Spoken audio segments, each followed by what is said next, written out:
Saya akan memaparkan pendahuluan mengenai nefropati diabetik yang dimana salah satu komplikasi serius dari penyakit diabetes yang menyerang fungsi ginjal. Kita tahu bahwa diabetes merupakan masalah kesehatan global yang terus meningkat. Pada tahun 2010, terdapat sekitar 285 juta penderita dan diperkirakan akan meningkat menjadi 439 juta pada tahun 2030. Komplikasi dari diabetes ini sangat beragam.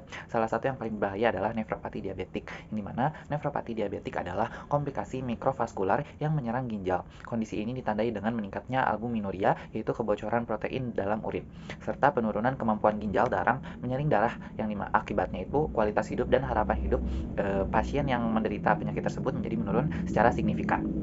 Sayangnya, pengobatan diabetes ini belum cukup efektif dalam mencegah nefropati. Sebagai contohnya itu metformin yang merupakan obat diabetes paling umum justru tidak boleh diberikan pada pasien dengan gangguan ginjal karena bisa menyebabkan toksisitas. Oleh karena itu, dibutuhkan obat baru yang lebih aman dan lebih efektif. Salah satu penyebab utama nefropati diabetik adalah stres oksidatif, di mana hiperglikemia atau kadar gula tinggi memicu produksi spesies oksigen reaktif yang dapat merusak sel. Selain itu, tubuh juga kehilangan kemampuan untuk mempertahankan sistem antioksidan. Tak hanya itu, stres oksidatif ini juga memicu peradangan melalui aktivasi jalur NF-kB yang memperburuk kondisi ginjal. Beberapa target terapi molekuler saat ini sedang dikembangkan. Contohnya itu ada RNF2, merupakan faktor transkripsi yang membantu tubuh memproduksi antioksidan. FOXO3A juga memiliki peran serupa, bahkan mengaktifkan gen-gen pelindung seperti katalase dan MNSOD. SIRT1 dan SIRT3 berfungsi mengaktifasi keduanya, menjadikan mereka target terapi potensial untuk mengurangi kerusakan ginjal. Salah satu kandidat senyawa terapi yang menjanjikan adalah aukubin, di mana aukubin ini senyawa aktif dari daun Eucommia ulmoides, yang senyawa ini sudah digunakan untuk komplikasi lain pada diabetes dan memiliki dua efek utama, yaitu sebagai antiinflamasi dan antioksidatif. Si penelitian ini juga ingin melihat sejauh mana aukubin bisa melindungi ginjal tikus diabetes, khususnya lewat pengaruhnya terhadap jalur NF-kB dan FOXO3A. Tujuan dari penelitian ini adalah mengevaluasi efek protektif aukubin terhadap kerusakan ginjal akibat diabetes, serta memahami mekanisme molekulernya. Selanjutnya adalah material and method atau alat dan bahan dari penelitian yang dilakukan dalam artikel jurnal ini. Dalam penelitian ini, alat dan bahannya terbagi ke dalam beberapa metode atau beberapa tahapan. Yang pertama adalah obat dan reagen yang digunakan, bisa teman-teman baca di mind map yang sudah tersaji. Kemudian hewan uji dan perlakuannya. Hewan uji yang digunakan adalah tikus jantan dengan kode C57BL6 seberat 18-22 gram yang diinduksi diabetes dengan diberi pakan tinggi lemak selama 4 minggu. Nah, nanti yang mana bertujuan untuk mengetahui fungsi ginjalnya dengan mengukur kadar kreatinin serum, nitrogen urea darah atau BUN, dan ekskresi albumin urin atau UAE. Tahapan berikutnya yaitu yang keempat, evaluasi stres oksidatif dan peroksidasi lipid pada jaringan ginjal dilakukan dengan mengukur melalui aktivitas enzim antioksidan atau yaitu SOD dan CAT, kadar GSH-nya, MDA, serta penanda kerusakan DNA 8-OHDG. Setelah itu, menuju tahap kelima yaitu pemeriksaan histopatologi jaringan ginjal. Dilakukan dengan mengambil sisi kanan jaringan ginjal tikus, kemudian difiksasi dengan larutan formaldehida pada suhu 4 derajat Celcius selama 2 minggu. Lalu tahap berikutnya adalah keenam, analisis sitokinin proinflamasi yang bertujuan untuk mengukur sejauh mana inflamasi yang terjadi pada jaringan ginjal tersebut dengan cara mengukur tingkat TNF-alfa, IL-I-beta, dan IL-6 pada jaringan ginjal menggunakan kit ELISA. Setelah itu, ke tahap ketujuh yaitu uji imunohistokimia yang dilakukan dengan irisan jaringan itu diberi perlakuan hidrogen peroksida 3% selama 10 menit. Setelah itu dicuci 3 kali dalam PBS selama 5 menit. Kemudian diinkubasi dengan IgG terkonjugasi peroksidase lobak. Irisannya lalu diwarnai dengan larutan DAB hingga intensitas pewarnaan yang dibutuhkan.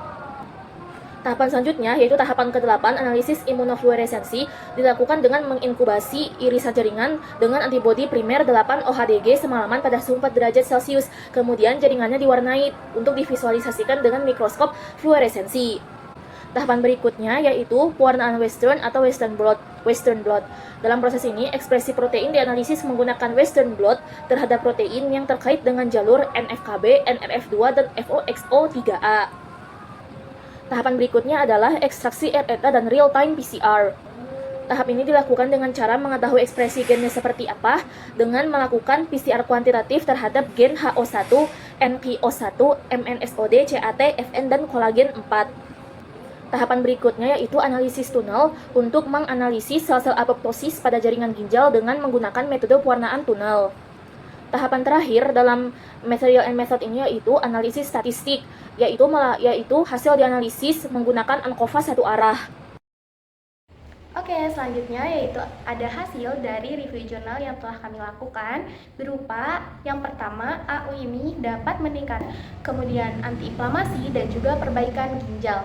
AU meningkatkan ekspresi protein antioksidan seperti NRF2 dan untuk antiinflamasi AU berhasil menurunkan kadar sitokin proinflamasi seperti TNF alfa. Dalam perbaikan ginjal, AU atau AU Cubin ini secara signifikan mengurangi albuminuria. Alkibin dapat mengurangi perubahan patologis pada ginjal. Pada kelompok model tikus diabetes, hasil pewarnaan hematoksin eosin menunjukkan adanya kerusakan jaringan ginjal yang parah seperti ekspansi mesangial, hipertrofi glomerulus, infiltrasi sel inflamasi, maupun penyempitan lumetubulus. AU juga dapat memperbaiki stres oksidatif pada tikus diabetes di mana pada DA atau malondialdehyde itu meningkat tajam yang menandakan stres oksidatifnya itu tinggi gitu.